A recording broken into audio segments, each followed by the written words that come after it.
Pujya Swami Chidanand Saraswati Ji, Honorable Dr. Mohan Bhagwat Ji, Honorable Minister Srimati Smriti Irani Ji, dignitaries on the dais, distinguished guests, ladies and gentlemen.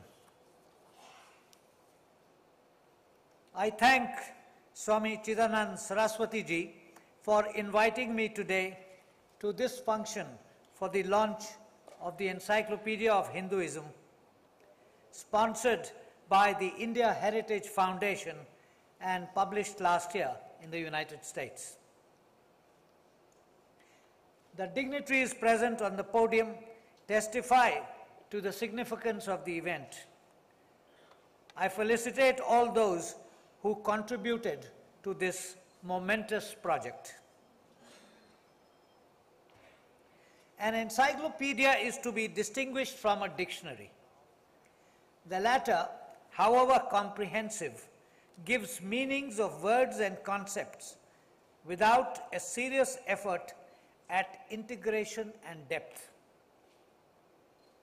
An encyclopedia, on the other hand, is designed to offer comprehensive, well-organized, integrative, interthematic, and intensely cross-referenced presentation in depth. Its contents should also be balanced and capable of intellectual scrutiny. They should take cognizance of the tensions inherent in academic examination of some subjects. As a form of compendium of knowledge, encyclopedias have a history of their own, and their origins can be traced back to early history. They should be distinguished from the universal histories penned by ancient and medieval historians. The first edition of Encyclopedia Britannica surfaced in the years 1768 to 1771. It was preceded by similar works in French and German. The process gathered pace at the beginning of the 20th century. A Jewish encyclopedia in 12 volumes was published between 1901 and 1906. The Encyclopedia of Religion and Ethics, also in 12 volumes, was published between 1908 and 1927. The Encyclopedia of Social Sciences was published in the years 1930-1935.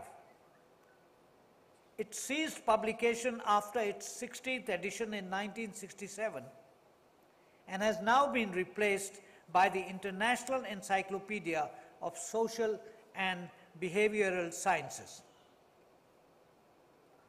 The first edition of the Encyclopedia of Islam in 5 volumes was published between 1913 and 1938. Its second edition in 12 volumes was completed between 1954 and 2005. A third edition is now underway. An Encyclopedia Judaica was published in 1972 and revised in 2006. It was, according to an editorial note, reflective of a political orientation. 15 volumes of Encyclopedia Iranica have been published. 30 more are in different stages of completion. E.J. Brill, the well-known Dutch publishing house specializing in works on humanities and international law, published the first 5 volumes of Brill's Encyclopedia of Hinduism between the year 2009 and this year. A 6th volume is to follow. Most of these are now also available online. In the world of today, the need for such collections of knowledge on a full range of subjects is evident. Available evidence shows that the encyclopedia industry is now flourishing. One count puts the figure of these in the market at anything between 6 and 10,000. At this rate, there may even be the need for an encyclopedia of encyclopedias. Allow me to mention a specific feature of the publication before us. The selection of entries on different concepts, religious and philosophical terms, identities of geographical and historical significance is comprehensive. There is, in addition, a conflation of India as a country of great antiquity and Hinduism as an ancient and universal faith having its own philosophy, practices and rituals.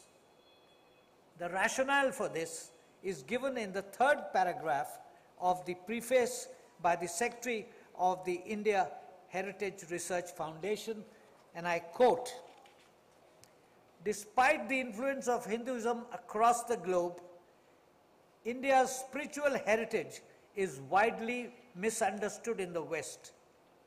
It has become imperative to provide an authentic, objective, scholarly, standardized, and comprehensive source of reference and information."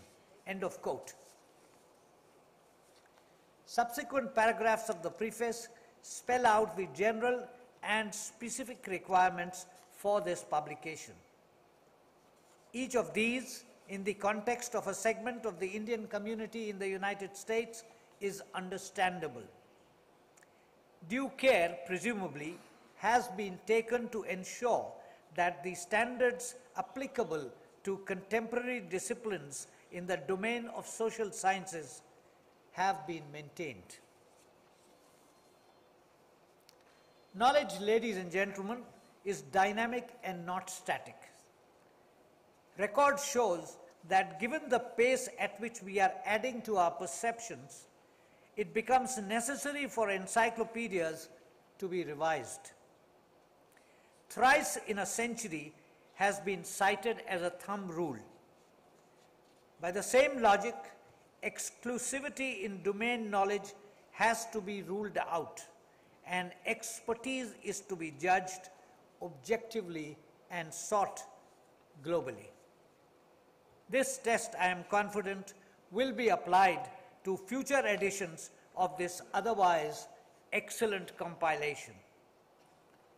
Its users would discover the wisdom inherent in Swami Vivekanandaji's dictum that the goal of mankind is knowledge, since it helps uncover the human soul and the limitless knowledge secreted in it.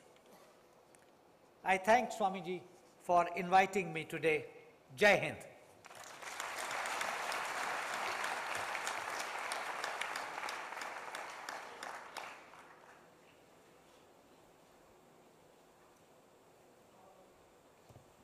अब मैं